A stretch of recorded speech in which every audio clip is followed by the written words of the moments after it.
জুলাই অভ্যুত্থানের একটা আনুষ্ঠানিক রাষ্ট্রীয় স্বীকৃতির প্রশ্নে জুলাই প্রোক্লেমেশন ঘোষণাপত্রের যে দাবি বৈষম্যবিরোধী ছাত্র আন্দোলনের পক্ষ থেকে জানানো হয়েছিল, আমরা সরকারের কাছে বারংবার সময় দিয়েছি এবং এখনো পর্যন্ত সরকার আমাদের কাছে স্পষ্ট কোনো বার্তা দেয়নি যে জুলাই ঘোষণাপত্র আসলে কবে করা হবে।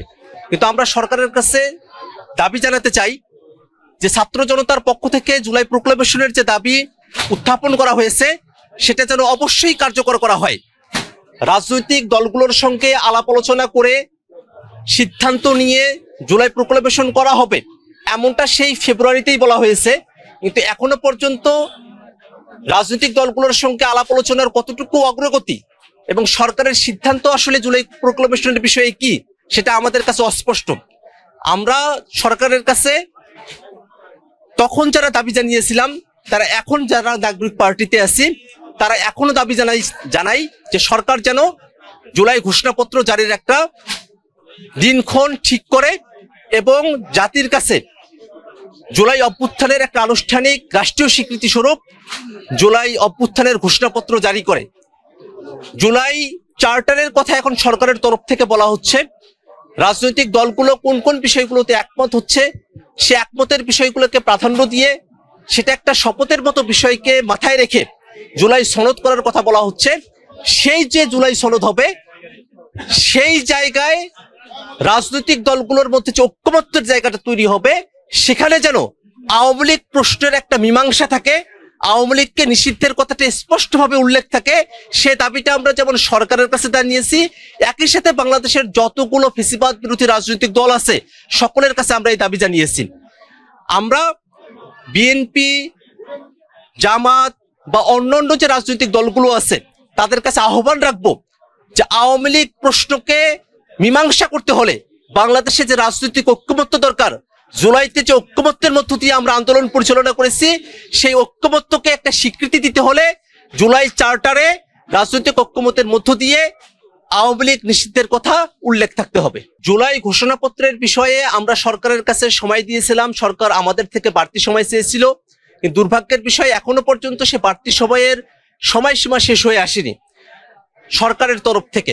আমরা সরকারের কাছে স্পষ্ট করে জানতে চাই যে জুলাই সনদ কবে নাগাদ এটা করা হবে, জুলাই ঘোষণাপত্রের বিষয়ে সরকারের অবস্থান কি সেটা সরকারের তরফ থেকে পরিষ্কার করা হোক। একই সাথে যে জুলাই সনদের কথা বলা হচ্ছে সেটা রাজনৈতিক ঐক্যমত্যের ভিত্তিতে যখন করা হবে সেখানে যেন বাংলাদেশের মৌলিক সংস্কারের যে বিষয়গুলো আছে তার যেমন উল্লেখ থাকবে, একই সাথে আওয়ামী লীগের নিষিদ্ধের বিষয়টি রাজনৈতিক ঐক্যমত্যের ভিত্তিতে উল্লেখ থাকবে। এটা আমরা দাবি আকারে সরকারের কাছে যেমন রাখতে চাই রাজনৈতিক দলগুলোর কাছেও রাখতে চাই। আওয়ামী লীগের বিষয়ে সিদ্ধান্ত নেবার ক্ষেত্রে বাংলাদেশের জনগণ 5ই আগস্টে সে সিদ্ধান্ত নিয়েছে, সেই সিদ্ধান্ত থেকে পিছুপা হওয়ার, সেই সিদ্ধান্তকে রিভার্স করার কোনো সুযোগ নেই। রাজনৈতিক দলগুলো যারা 24-এর আন্দোলনে শরিক হয়েছিল প্রত্যেকটা রাজনৈতিক দলেরই দায় রয়েছে আনুষ্ঠানিকভাবে আওয়ামী লীগের রাজনীতির বিষয়ে সিদ্ধান্তে আসার। সেক্ষেত্রে জাতীয় নাগরিক পার্টি তাদের অবস্থান ব্যক্ত করেছে, বিএনপি, জামাত সহ অপর যে রাজনৈতিক দলগুলো আছে তাদের নেতৃবৃন্দের কাছে আমরা স্পষ্ট বার্তা জানতে চাই। যদি রাজনৈতিক দলগুলোর পক্ষ থেকে স্পষ্ট কোনো বার্তা না আসে, আওয়ামী লীগ নিষিদ্ধের বিষয়ে ঐক্যমত্যের প্রশ্নে যদি কেউ পিছুপা হয় তাদেরকে বাদ রেখেই জুলাই জনতাকে সাথে নিয়ে বাংলাদেশে আওয়ামী লীগ প্রশ্নের মীমাংসা করতে জাতীয় নাগরিক পার্টি তাদের রাজপথের কর্মসূচি চালিয়ে যাবে। বাংলাদেশ দীর্ঘদিন পরে হাজারো শহীদের রক্তের মধ্য দিয়ে, জীবনের মধ্য দিয়ে নতুন করে নিজেদেরকে গঠনের একটা সুযোগ পেয়েছেন।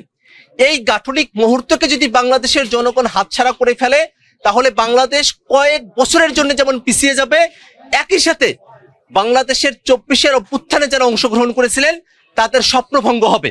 অতএব জুলাইতে মানুষেরা যে আকাঙ্ক্ষাকে ধারণ করে রাজপথে এসেছিল সে আকাঙ্ক্ষার বাস্তবায়নের জন্য অবশ্যই মৌলিক সংস্কার এবং বিচারের দৃশ্যমানতাকে প্রকাশ্যে নিয়ে এসে তারপরেই নির্বাচনের দিকে সরকারকে অগ্রসর হতে হবে। এক্ষেত্রে যদি মৌলিক সংস্কারের প্রশ্ন এবং বিচারের দৃশ্যমানতাকে পাশ কাটিয়ে নির্বাচনের দিকে যাওয়ার পায়তারা করা হয় সেক্ষেত্রে অবশ্যই সে নির্বাচনে অংশগ্রহণের ব্যাপারে এনসিপি সেই সময়টাতে বিবেচনা করবে যে অংশগ্রহণ করবে কি করবে না। জাতীয় নাগরিক পার্টি এনসিপি কে সারা দেশের বিভিন্ন এলাকায় ছড়িয়ে ছিটিয়ে দেবার মানুষে আমরা সংগঠনকে কয়েকটি অঞ্চলে বিভক্ত করেছি।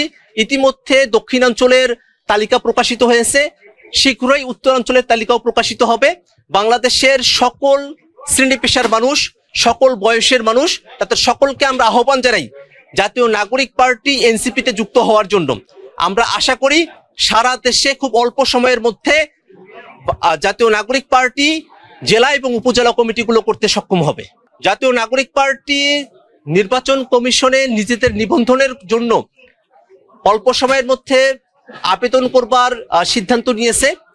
সেক্ষেত্রে দলের মার্কা কি হতে পারে সে ব্যাপারে আমরা জনগণের থেকে বিভিন্ন মতামত পেয়েছি। সেই মতামতগুলো যেমন যাচাই বাছাই চলছে, একই সাথে বর্তমানের সাথে প্রাসঙ্গিক এবং আমাদের দলীয় আদর্শের সঙ্গে মানানসই এমন কোন মার্কাকে বেছে নেওয়ার ব্যাপারে আমরা চেষ্টা চালিয়ে যাচ্ছি। এখনো পর্যন্ত বিস্তারিত জানাবার মতো সময় আসেনি। যখন আমরা নির্বাচন কমিশনে আবেদন করব তখন অবশ্যই আমরা সাংবাদিকদেরকে বিস্তারিত জানাবো। জাতীয় নিরাপত্তার জনিত প্রত্যেকটা বিষয়ে সিদ্ধান্ত নেবার ক্ষেত্রে অবশ্যই রাজনৈতিকভাবে সে সিদ্ধান্তগুলো গ্রহণ করতে হবে। যদি মায়ানমারের এবং বাংলাদেশ বর্ডারে হিউম্যানিটেরিয়ান করিডোরের প্রয়োজন হয়, এবং সে প্রয়োজনীয়তা হয়তো কিছু ক্ষেত্রে রয়েছে, কিন্তু সেটা রাজনৈতিক দলগুলোর সঙ্গে আলোচনা করে তাদের সঙ্গে ঐক্যমত্যে এসে জাতীয় নিরাপত্তার বিষয়টিকে মাথায় রেখে তারপরে এটা করা যেতে পারে। শুধুমাত্র একক সিদ্ধান্ত নিয়ে করিডোর দেওয়ার মতো বৃহত্তর সিদ্ধান্তগুলো সরকারের গ্রহণ করা উচিত নয় বলেই আমরা মনে করি।